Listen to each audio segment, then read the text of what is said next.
My name's Kayla. I'm Alex. And we're the Mises, and this is our story about life change. Growing up, I never had a religious background.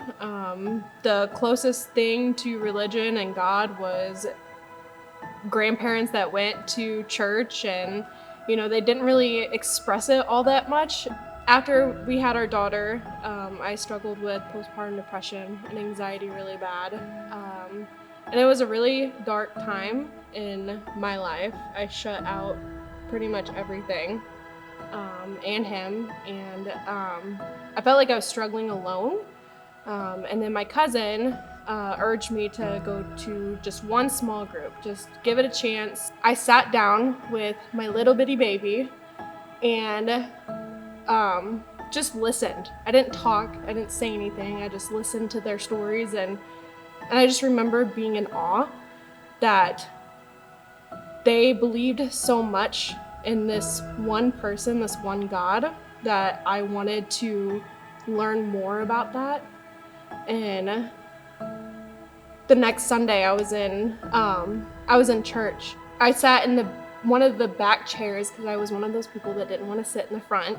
And I remember throughout the sermon, Chris had said, it's okay to not be okay, but it's not okay to stay that way. And I think that statement made me change and want to say yes to meeting, knowing, and following Jesus.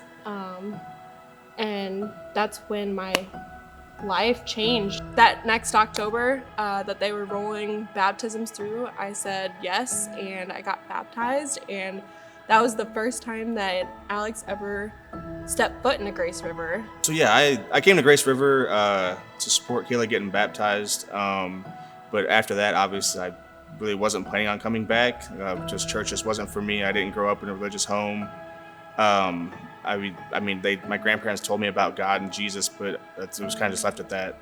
After Kayla got baptized, she was always a happy person, but then she just started believing in herself. You could see her just crawling out of the hole that she was in. And me being not a churchgoer, I was like, okay, there's something to this, but I just really couldn't figure out what it was. And then she would just start randomly waking up on Sundays, hey, come with me today. Hey, come with me. I'm like, no, it's not for me. No. And then she wouldn't ever pressure me into going. It was always her asking me, but seeing the growth that she had, I was like, I gotta give this a shot. So I didn't really think church was for me because growing up, like I said, there wasn't any religion background in my house, and I just questioned whether there was a God at this point in my life. I hit rock bottom personally, and it started affecting me, my household, and people around me. And then I had to, as I thought, get out of it by myself. So Kayla asked me to go to church, and then I met Pastor Chris and Jacob at McAllister's and kind of just laid it all out there for them.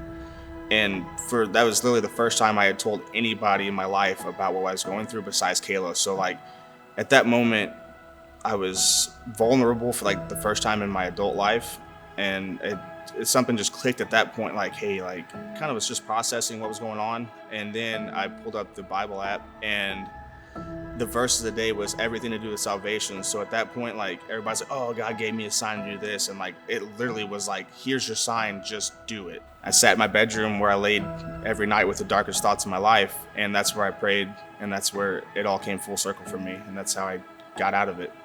Our marriage is what's been impacted the most. There's patience, there's kindness. There's understanding. There's understanding. This is super cliche, but you pray at night for the things that your marriage struggled with that day, and that's something I would never do. And then I wake up almost obviously it's never fixed, but we still have our struggles, and there's always gonna be that next argument, that next you didn't do the dishes last night, or you didn't whatever. There's always gonna be that next argument or that next struggle. But I feel knowing that we don't have to. There's the bitterness is gone, because of, I think, where we're at, with the whole spiritual thing. Bitterness has gone toward the words are softer whenever these things happen. It's weird how it all kind of happened, but everything's just a little better when it comes to our marriage and things like that. And it also changes our parenting too. Like just today, she was running out of service and jumps into Alex's arms and said, which She's like, Daddy, I have Jesus in my heart. And I'm like, huh. and you know, That 4 years ago, we probably would not have imagined her ever doing that, or us ever walking and stepping foot into Grace River, or knowing and following Jesus and showing that through our daughter.